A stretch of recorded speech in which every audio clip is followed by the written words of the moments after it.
Calvary Hill.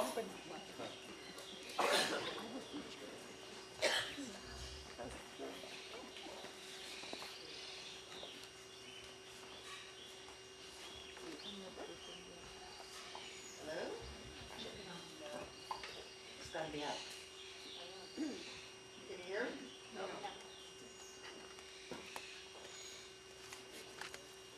Okay, Phil, what did you do to the mic? Try again. Can you hear me? Sergio? Yes. Yeah. Okay. Now you can hear me. Okay. Good morning. I hope you are all feeling well on this beautiful morning. These days, when we are witnessing many upsetting, hard-to-believe things via media, we may feel negative emotions occasionally, like fear and hopelessness. We regularly hear the word depressing. We need to remember that our emotions are largely created by our thoughts. And one way to counter negative feelings so that we maintain our mental and spiritual well-being is to limit our exposure to media news. We can also adapt practices that turn off negative thoughts and feelings and fill us with positive, healing energy. Practicing gratitude is something we can do anytime, anywhere. Walking by the lake or in a garden where we appreciate natural beauty to make us feel thankful and peaceful. Doing anything creative like making art, cooking, or helping others can also lift our spirits. We each have our ways. Now let's bring ourselves into a collective state of peace by relaxing and letting go of all concerning thoughts and feelings. Take some deep breaths, and with each exhalation, allow every part of your body to relax. Let go of everything you're holding on to. With each inhalation, we can allow ourselves to be filled with the positive, healing life force energy that is available to each of us anytime we open to it. For me, this energy feels like unconditional love. Now let's enjoy a brief time of silence.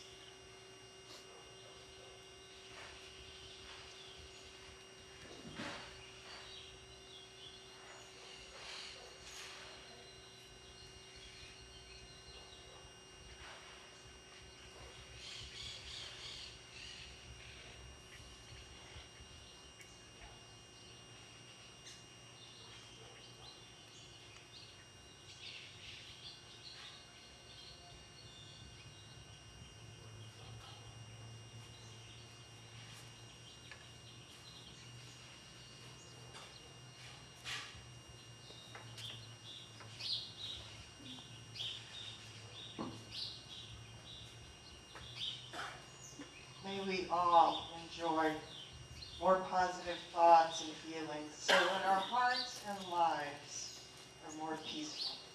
Thank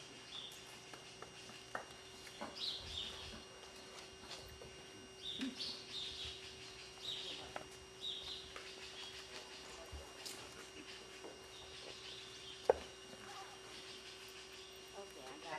Back on? Okay. So today's presentation, our presenter is John Stokdijk, and he is going to talk about Out of the Shadows. John will share his insights into mental health and mental illnesses. He will also share his lifelong personal struggle with maintaining good mental health. John will also address the topic in light of a transition from a career in Canada to retirement in Ajijic. John served for 12 years on the boards of the Canadian Mental Health Association at the local, provincial, and national levels. He was Chief Financial Officer of the Mental Health Commission of Canada, which was launched in 2007 to act as a catalyst for improving Canada's mental health system. John has attended numerous conferences and workshops covering mental health from a wide variety of perspectives. Over many years, he has been personally acquainted with many individuals with diagnosed mental illnesses. Please join me in welcoming John Stokdijk.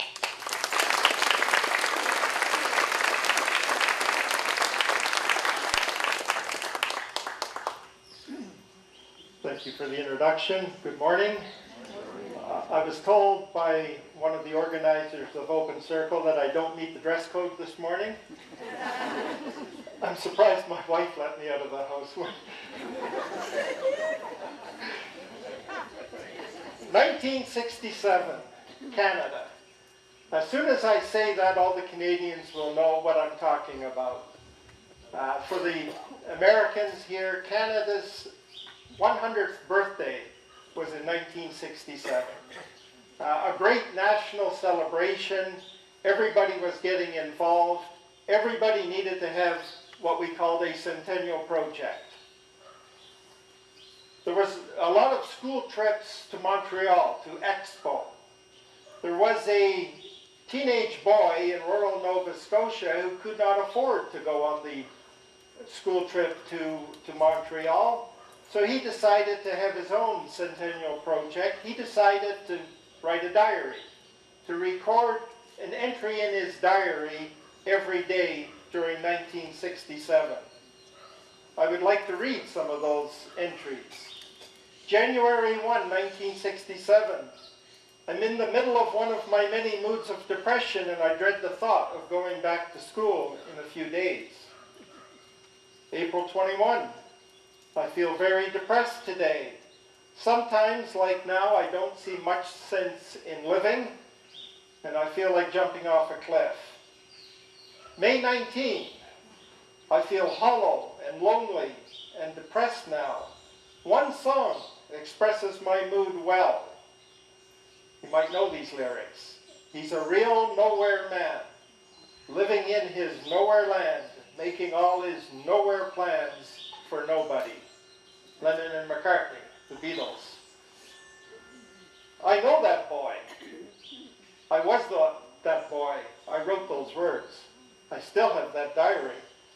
My wife says that she read it before she married me. She wouldn't have married me.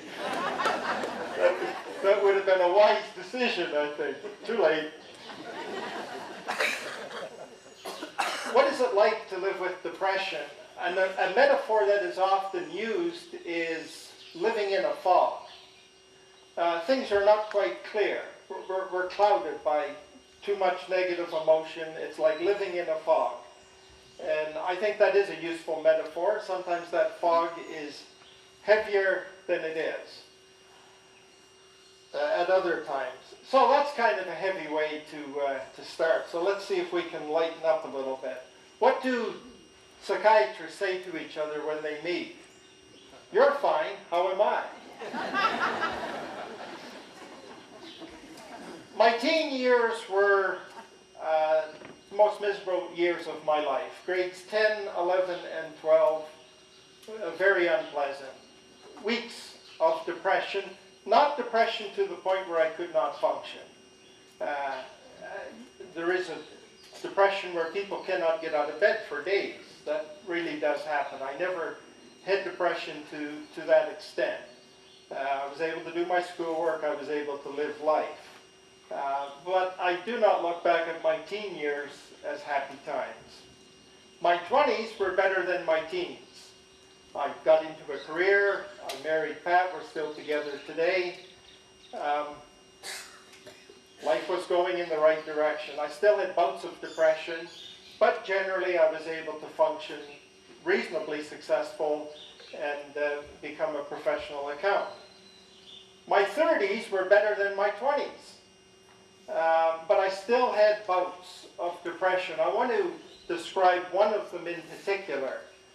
It's one of the more serious bouts that I had, but and it explains an aspect about depression that is important to understand. I lived in Calgary, close to the Canadian Rocky Mountains, which we think are better than the American Rocky Mountains, but we're biased. And And I was asked by my employer to go to a particular conference in Kananaskis. Anybody been to Kananaskis? One of the most beautiful places you could be. So nice to get away from the office for a couple of days. Nice to be at Kananaskis Village. In one of the early sessions, I felt great at first, and that's a clue that I'll explain later. I felt really good being where I was, away from the office. Just like that, in one of the early sessions, I felt depressed. I had no idea why. It made no sense whatsoever, given the circumstances I was in. But from there, it was a tough 2 days. I was still able to interact, functioning on two levels. One, interacting with other participants, taking in the talks.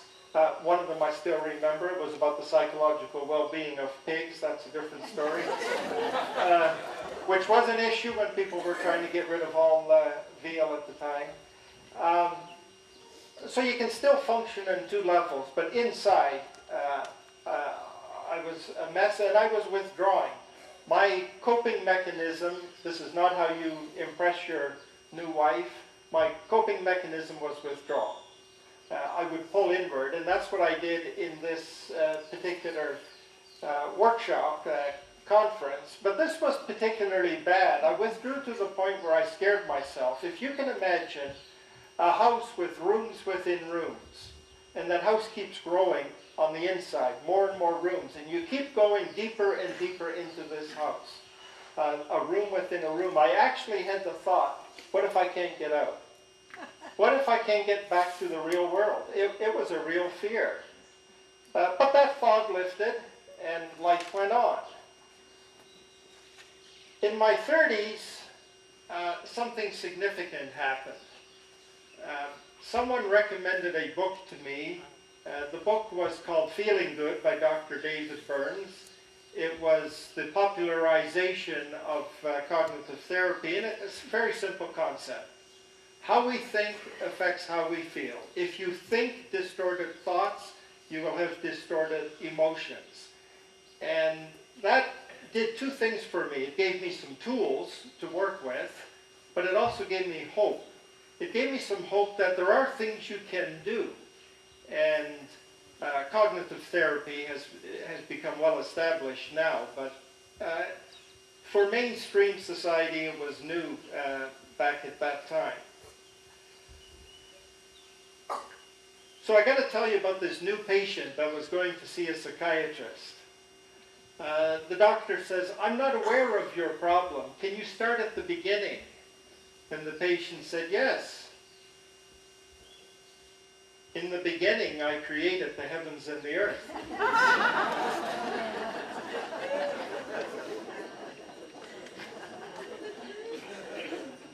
Probably the best decade of my life was my 40s. I actually had a period of time, several years, where I didn't have any mental health problems at all.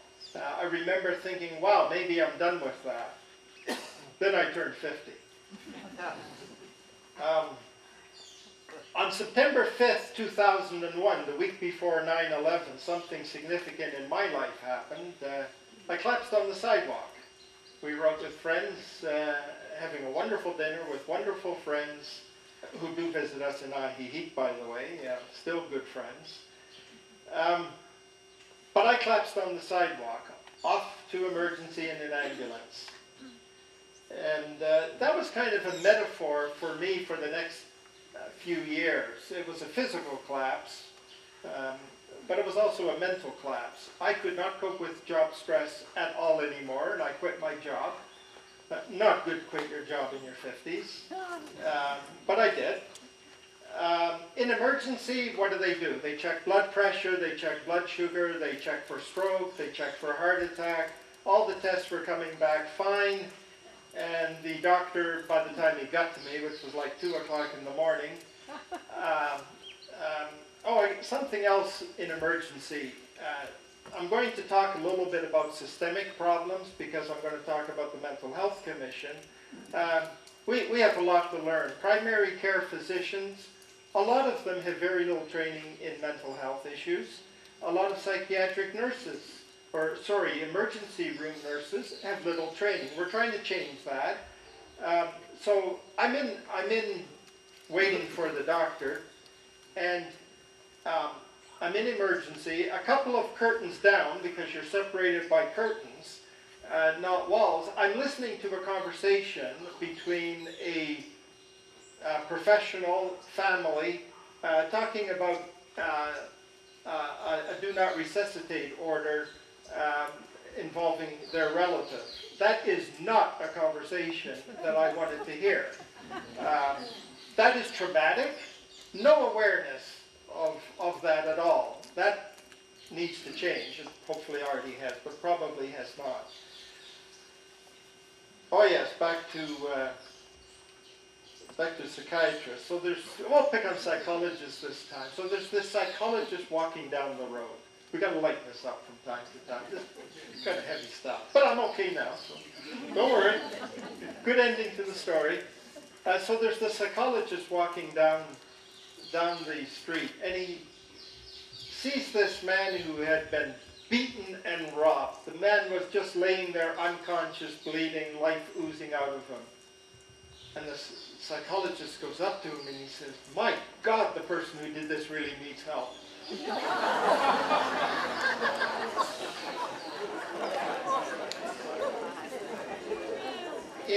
At midlife, I felt the need to do volunteer work, and I joined an organization called the Mental Health Association of Canada, the Canadian Mental Health Association. Anybody familiar with it? They're all across Canada. They're in many communities. They do great work. And I joined at the board level because I can't do program work. That takes very special people. And I started becoming familiar with mental health and mental illness as an issue and some of the things around it. Got to know a lot of people because we had a very good guideline. On our boards, we always wanted at least 2 board members that had a diagnosed mental illness. You got to keep it real. You need people with the illness on your board, and consequently, I got to know people and some very interesting stories. Remarkably bright individuals, some of them, but with diagnosed mental illnesses. It was also about that time that I was having some of these problems I was talking about, and I was encouraged by a colleague to get some help. And I needed some help, so in Canada you need to go, you can't just go get help for mental illness. You need to go to your primary doctor, who may not know very much about, and get a referral. So I was referred to a program at the Colonel Belcher Outpatient Mental Health Clinic, and I'll tell you what happened. Okay, I'm somebody who has collapsed on the sidewalk and can't cope with job stress, and I'm essentially unemployed. The first thing that happens in Canada when you get referred to a mental health program is, wait for it, absolutely nothing. Okay? Nothing happens. 6 months after I was referred to the program, I got a letter acknowledging that I had been referred and I'm now in the program. 6 months later. 6 months after that, almost 1 year since my doctor referred, I got my first appointment. Okay? That is a systemic problem. Wait lines, if you have money, you can buy care just like that. I'm unemployed. I need programs from the public system. I waited 1 year, and then I ended up, unfortunately, with a psychologist. We did not click. She did not help me very much, and really we didn't get very far. That's a systemic problem. But then through the employee benefit program that my wife had, I tried again. And I met the most wonderful person that I still remember to this day. Her name was Dr. Michelle Ranson in Calgary. And I'll tell you about that experience because it was really quite an incredible experience.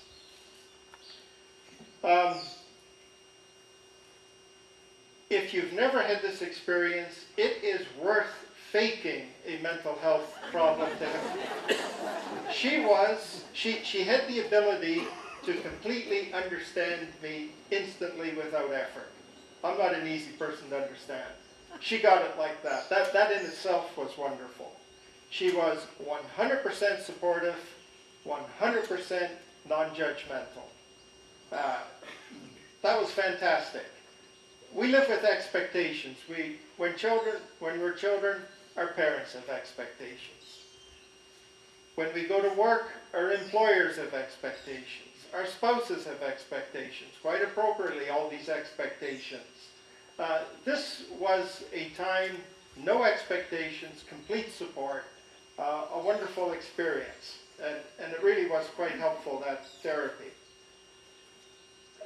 One day I'm going to a session with Dr. Ranson, and I felt in a particularly good mood. Top of the world today. Go in, and those of you who know me know I like to talk. I'm talking a blue streak here. And the doctor looked puzzled. I kind of got that, but I just kept on talking, and I didn't really pick up on why she was puzzled. She just let me talk. Then she says, "John, stop. Have you ever heard of cyclothymia?" Whoa, no, I had not. I'd been around Canadian Mental Health Association for years. I knew a lot of the names of the mental illnesses. I had never heard of cyclothymia. It's fairly rare. Anybody familiar with the term cyclothymia? If you look around, anybody familiar with dysthymia? Okay, dysthymia is depression light. It's a lighter version of what we might call clinical depression. Cyclothymia is often referred to as bipolar light. Bipolar is more familiar, what we used to call manic depression at one time, now called bipolar. So I think I'm feeling good, and my doctor says, "Have you ever heard of cyclothymia?" I had not, but I made myself familiar with it, did the research, and I, at that time, very much fitted the criteria for a mental illness called cyclothymia. What do you call a camera with mood swings? A bipolaroid. Okay, needed a laugh. So, I'm involved with Canadian Mental Health Association, very much part of the mental health community in Canada, and somebody along the way said, "Have you ever heard of a guy in the Canadian Senate by the name of Mike Kirby? You should pay attention to him." And I was not familiar with Mike Kirby, but I did begin paying attention. Let me tell you a little bit about Michael Kirby. We need to go back to when Pierre Elliott Trudeau was Prime Minister of Canada, because Mike Kirby was one of his key inside circle, one of his key support staff, an executive assistant to Prime Minister Pierre Elliott Trudeau. And we'll come right back to the current Prime Minister if we have time. We probably will. So Mike Kirby, a long-time Liberal volunteer at the highest levels in Canada. So what happens to these people after they do their work? They get a patronage appointment. Mike Kirby got appointed to the Canadian Senate. That is a wonderful appointment to get. Not exactly the Mike Duffy story. That's an embarrassment, that one. But you know, towards the end of his career, Mike Kirby gets an appointment to the Canadian Senate, his reward for helping the government for many years, the Liberal government. Then Mike Kirby does something else that people in the Senate usually don't do. He does some work. Okay? You don't have to work if you're in the Canadian Senate. You don't have to do a thing. He wanted to do something. And he began to address mental health and mental illness in Canada in a systemic fashion. He began holding hearings. This is 2005, 2006. And in 2006, he published the committee which he chaired, the report called "Out of the Shadows at Last." That's where I got the title for my talk from, Out of the Shadows at Last. He wanted to bring mental health and mental illness out of the shadows in Canada and into the light. And I have an autographed copy that I brought with me, autographed by Mike Kirby, a wonderful report. Then he did something else that you just don't do if you're a Canadian senator. He resigned from the Senate. Like, this is a guaranteed income till age 75, but Mike Kirby resigned. That in itself is remarkable.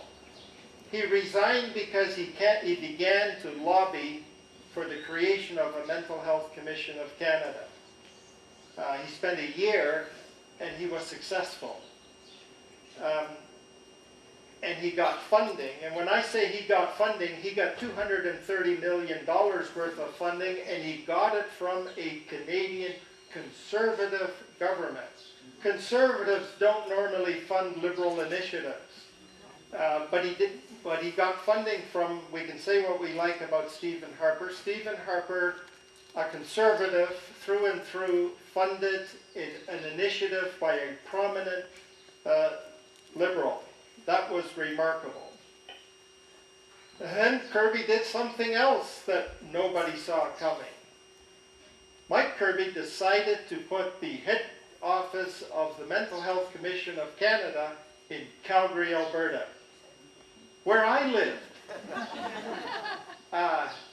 Nobody expected the head office to be in Calgary. The day the announcement was made, I knew the commission would need a chief financial officer.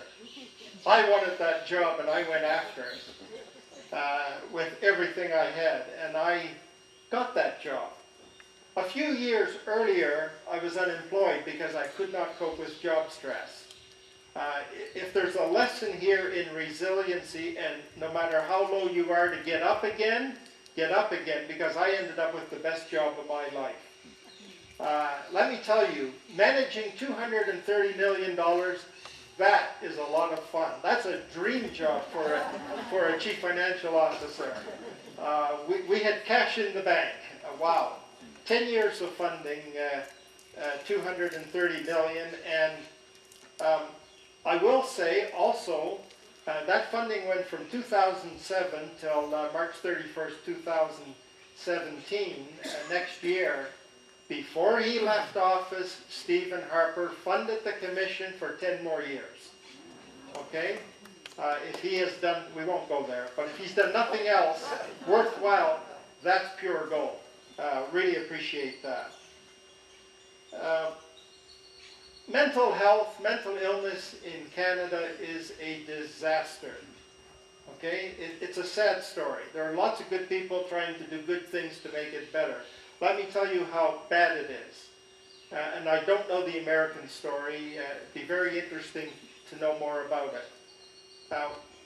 We realized in Canada decades ago we need to deinstitutionalize mental health and mental illness. We need to shut down what we call mental hospitals in Canada. And indeed, because they're warehouses for people who are very ill, and it's not a good place for most of them to be. So we understood through that institutionalization is not the solution. So we deinstitutionalized. But then we didn't do the second half of the problem. If you're going to deinstitutionalize, you need to provide community support, and you need to fund that support. So we close the institutions, and we don't create the support. What do you think happened? Okay? There are 3 areas where people with mental illness in Canada are overrepresented. Okay? Number 1, the homeless population. Approximately 40 to 50% of the people in Calgary who are homeless have mental illness. Okay? That you got to go somewhere. If you're not in an institution and you can't cope on your own, you're on the street. The second one, which is now the biggest mental institution in Canada. What is it? The Canadian prison system. Okay? There are no supports for mental illness. These are people who self-medicate, get involved in petty crime, throw them in jail, lock them up. Not good. I can tell you this because I was on the inside. The Canadian government knows, Corrections Canada knows that there is a problem. Okay? It's politically untouchable. No politician has yet tackled that. We have a huge problem in the prison situation, and we've known about it for 20 years. We do not yet begin solving that problem. The third area where there is a huge problem with mental illness is First Nations. That's a whole other story. That is not Canada's pride and joy. Okay. So the Canadian system is a disgrace, but there are a lot of good people trying to do a lot of good things, including the Commission, including Canadian Mental Health Association, and a whole list of others. We have reason for optimism. We have reason for optimism because today the Prime Minister of Canada is Justin Trudeau. Most Canadians know the story of his mother, Margaret Trudeau. Margaret Trudeau is bipolar. Okay, she is her mental health problems are well known, and Justin Trudeau has said, "I'm my mother's son. I'm an advocate for mental illness. I'm all for further destigmatization." So we've got a Prime Minister in Canada whose mother knows the issues very, very well and has a lot of stature and respect in Canada. And if anybody heard, I think it was on As It Happens, CBC Radio, when Margaret Trudeau, about a week after the election of her son, her interview, it's so incredible to listen to that, how proud she is of her son, and rightly so. Together we have a chance in Canada to move the whole file forward. Bipolar. People with bipolar, they have mixed feelings about it.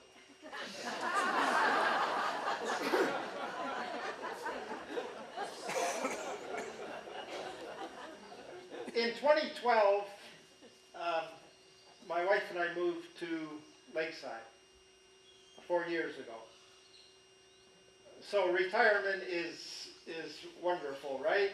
Move to paradise, no more snow, low cost of living, wonderful people, wonderful institutions here, like Open Circle, no more mental health problems, right? Wrong. Here's how my retirement started. I got ill. We did a road trip from Calgary to Ajijic, and I got ill, physically ill. So we finally get to Lakeside. I need to find a doctor because it was serious enough that we needed to find a doctor. So I found Dr. Leon, and wonderful man, very good experience personally. So, typical doctor. I had a bug, I needed antibiotics. I was dehydrated, and I needed electrolytes. I hate electrolytes. I never want to take electrolytes ever again. Water's a horrible stuff, but he said drink 2 liters a day. I didn't quite live up to that. But I'm not getting better. And Dr. Leon is puzzled because all the tests are coming back fine, normal. He says, "John, you're a very healthy man." And to show you how serious I'm not a big man. I lost over 25 pounds. You know, I got a picture that I'm like somebody coming out of a concentration camp. I'm skin and bones. I had no appetite, no will to eat. Didn't feel bad. I just didn't care about anything. Pretty apathetic about everything. But Dr. Leon was puzzled because he could not find a physical problem. Then he said something that I've never heard from a doctor in Canada. And Dr. Leon did not know about my past. He says, "Could this be," he said carefully, because he's a nice, careful man, with this very kind bedside manner, he says, "Could this be a mental health problem?" Well, yeah, it could be. Kind of have a background. I've had some problems along the way. So my first 6 months of retirement, I was on antidepressants. Okay? And he said, under no circumstances, stop taking these pills. Take them for the full 6 months. And indeed, I began to recover. And I'm fine, physically.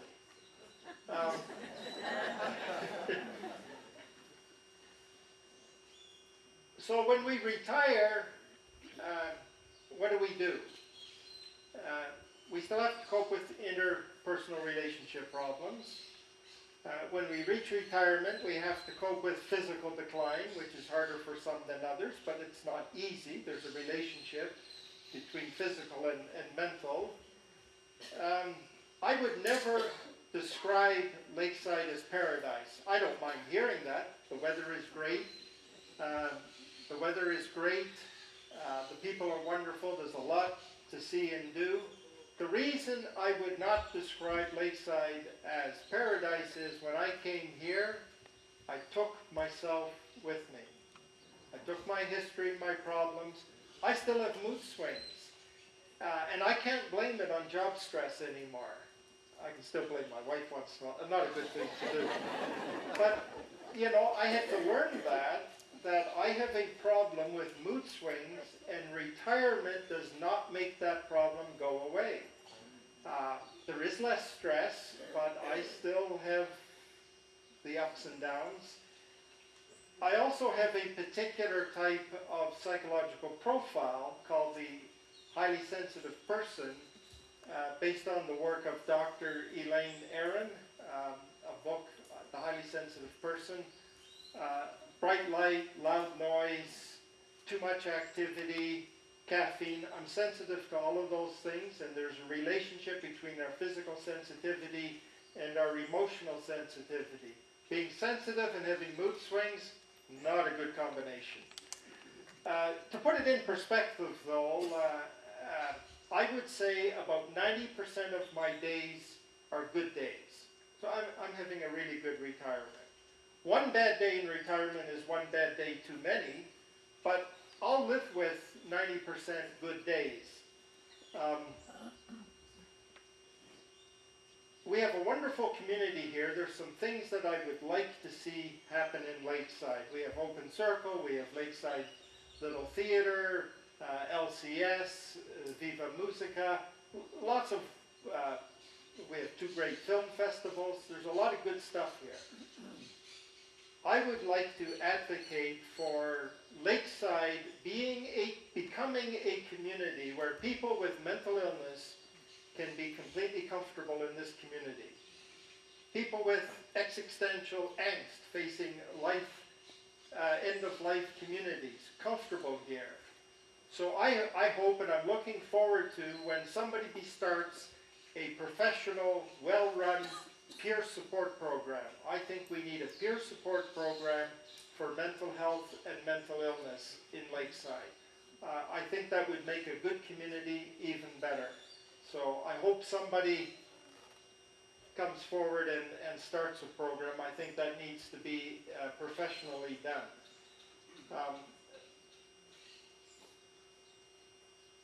Approximately 1 in 4 people have serious problems with mental health and mental illness. So if your 3 friends are okay, might want to look in the mirror. Several years ago, by the way, there is a lot of research that peer support programs are very effective. They're very good for people who cannot afford professionals.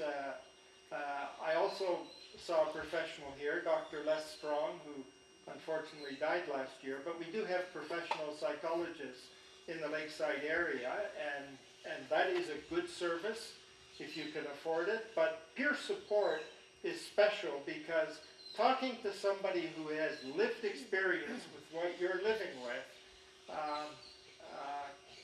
combine that with peer support training is a good combination. One more thing I want to share. A couple of years ago, I saw an ad in El Ojo that really caught my attention.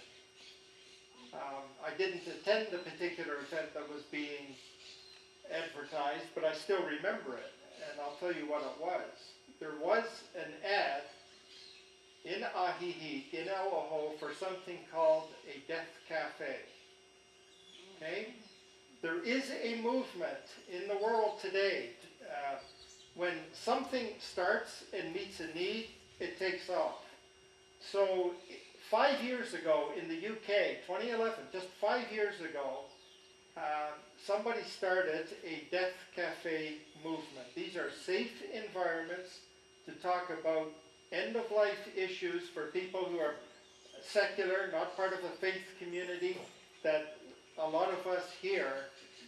In 5 years, the Death Cafe movement has gone to 37 countries, and there have been over 3,600 events in 5 years. It's amazing, and it's because it's meeting a need. So I don't know who did the event in Lakeside. I would like to connect with the person. I would like to see more of that. That needs to be a regular event, in my opinion. It will meet a need. It's worldwide now. It needs to be here. It needs to be part of making this. We're a gay-friendly community. I love that about Ajijic. I love living in a tolerant community. So we have a basis here for something that is just a natural, to make Ajijic, Lakeside generally, as comfortable and as welcoming for people with mental illnesses as it is for gays and for you name it, whatever. This is the place to do it. So I really hope that somebody takes the initiative and does that. So today I decided to step out of the shadows and be open about my own mental health problems. I don't have a diagnosis, but had I gone to a psychiatrist, I probably would have been diagnosed with cyclothymia. There is no better way to destigmatize the issue than to tell your story. So I'm telling it today because I want to destigmatize issues around mental illness. There should be no stigma. The mother of the Prime Minister of Canada has bipolar, and she is a very fine person.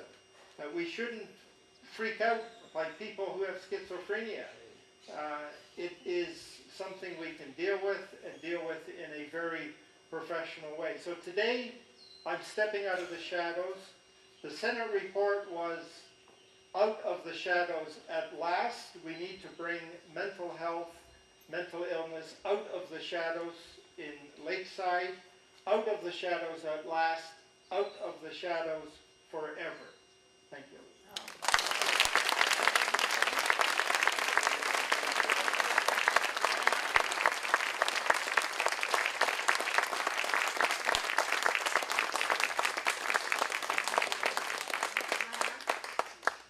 Yes?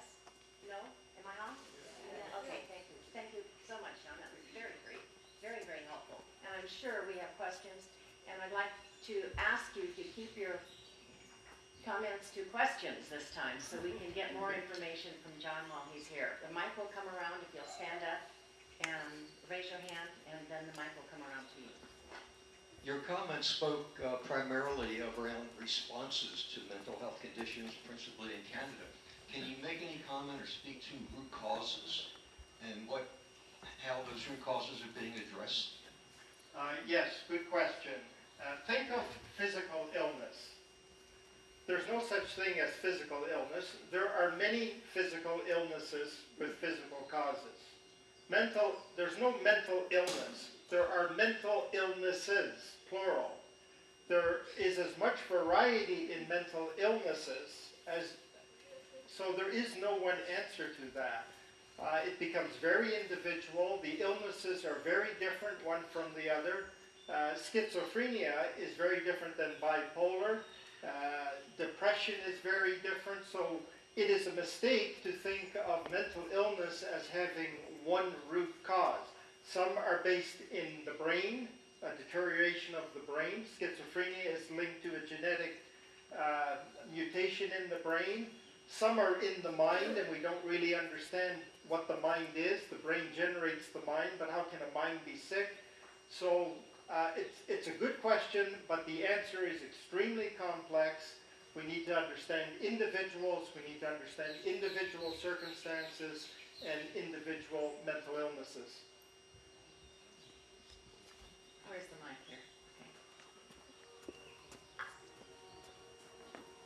Thank you for a very interesting, compelling talk. You didn't mention whether or not heretofore getting prescribed meds for 6 months from Dr. Leon, whether or not you had ever been on antidepressant meds previously. Okay, and another good question. The answer to that is no, but I'll say more. If you don't have a diagnosed mental illness, there's a lot of resistance to getting a diagnosis and getting put on meds because now you're in with that group who has schizophrenia that freaks everybody in society out. So at one time I had resistance to drugs, resistance to psychiatrists. However, I do take medication. I've taken medication since 2001. I take something called amitriptyline, which is an antidepressant, but I take it as a sleep aid. If I don't take my medication, I can wake up at 2:30, 3:30 in the morning. Mind starts going, can't get back to sleep. If you want good mental health, you have to have good sleep.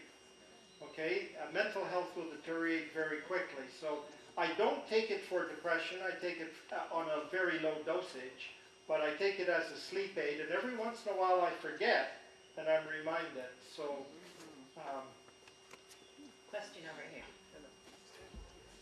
You stated, and we agree, that it's not a good thing to have so many mental health people, mentally ill people in jail, in the parks, homeless. What solutions do you have for this?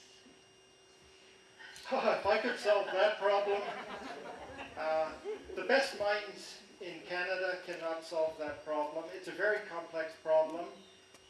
It's political dynamite, so no politician wants to touch it. It was hard enough to get help for the homeless. Okay, we've made a lot of progress in Canada understanding drug addiction, homelessness, and mental illness and how they all interconnect. So far, there is not a politician in Canada who wants to touch the problem of mental illness in Canadian prisons. I don't have the solution to that. The problem is well understood. It's understood at the highest levels in Canadian society. It's a resource problem. It's a stigma problem. The general population in Canada has not been educated, and if you tell the average person on the street, we want somebody out of jail on the street with a mental illness, now you've got a criminal with mental illness on the street, leave him in jail. So leave him in jail is the easiest solution right now. I hope an answer emerges. I don't have it. We'll see what happens under Trudeau. By the way, it happens in the United States before. Does it? Not surprised. Richard, do you have a question? John, thank you very much for your presentation. This is mental illness is one thing that we tend to avoid. If you have any mental illness in your family, you normally don't talk about it, like the crazy aunt in the basement.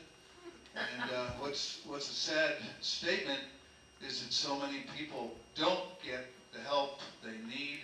They self-medicate. It's not right, but it's what you do to survive. And a lot of people don't understand that a lot of drug overusage today is in response to people do have severe mental illnesses trying to cope with what the hell's happening in their lives. And it's a sad statement. One of the things I noticed... Okay, the question is, what would you recommend for people who do not have the resources, who do have mental problems? Where do they go down here? Well, as I said, I'd like to advocate for a peer support program, but until we get a formal program, there's a concept called circles of care. The worst thing you can do is isolate yourself and be alone, and that's the tendency, is to withdraw. If you can't afford professional services and there is no peer support, at least tell the people closest to you, I have a problem, I need help. And there's wonderful resources on the internet for developing circles of care. You don't need anybody to help you develop a circle of care. You just need to say, I need help. Can you help me? Let's form 2 or 3 of us. Let's form a circle. Let's call each other once a week or however that takes shape and look after each other. So everybody can do something. The worst thing you can do is do nothing. So at least reach out and be honest with the people close to you about the true state of your being. Another question over here? John, thank you for your talk. I've worked in both the Canadian, but more so in the U.S. system. I came to California in '82 and was there 32 years. My last years in nursing was spent in chemical dependency. And I worked in a beautiful hospital that had a very large psych unit. Somewhere, I think maybe in the 60s or 70s, they separated mental health from chemical dependency. And the interesting thing about it was after our unit was open 2 years, they had to close the mental health unit because they had no patients and weren't making any money.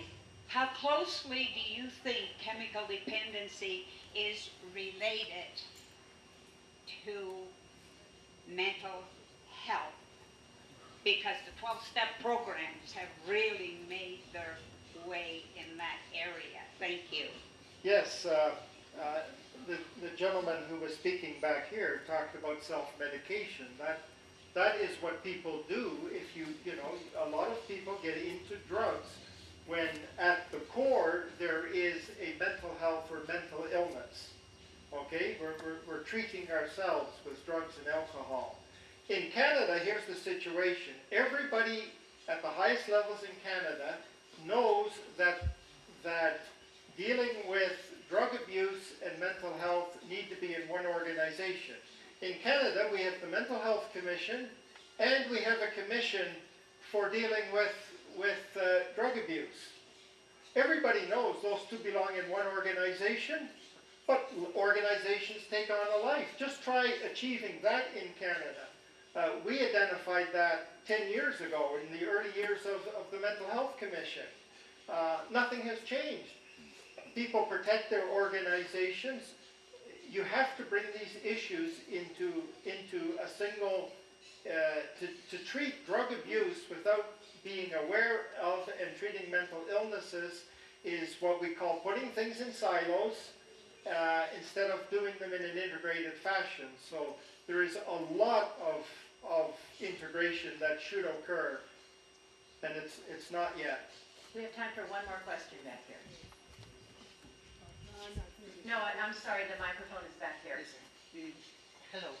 Thank you very much for your presentation. I am very curious. You started to talk about your story. You couldn't afford to go for that important trip. And what is your opinion? The mental health can start with poverty. It was a difficult time. What year you were born? May I ask, please? No, it's crucial. Well, I will tell you, as I said earlier, that I was a teenager in the 1960s. 1960s, yes. But in Canada, like any other place in the world, was not the easiest time, economically and for many families. Then you couldn't afford. I had similar situation. And this is like shock to the body and to the mind. You think it's related to level of poverty or level of life to develop sickness? Poverty is a factor, but there's lots of people who grow up in poverty and grow up as mentally healthy people. So you cannot directly say poverty causes mental illness, but there is a relationship. But when I was a teenager in school, we were just starting to talk about alcohol abuse. Nobody was talking about mental illness. I did not begin to understand it until I was in my 30s. there weren't programs, there were institutions, but for the average high school student dealing with depression, there was nothing in those days. There was nothing. I couldn't have gone to my teachers, my parents. There was no place to go. I didn't have the understanding as a teenager, so we're a long ways past where we were in the 60s. Okay, well, the bells have rung. John, thank you so much. Wait, wait, John, wait. Can I ask you to just stay here for a few minutes so if people have other questions after the program is over, they can come up and talk to you? That would be great. Okay, everybody, as normal, please take your coffee cups away and stack your chairs and turn your cell phones on. And we look forward to seeing you next week. Thank you for coming.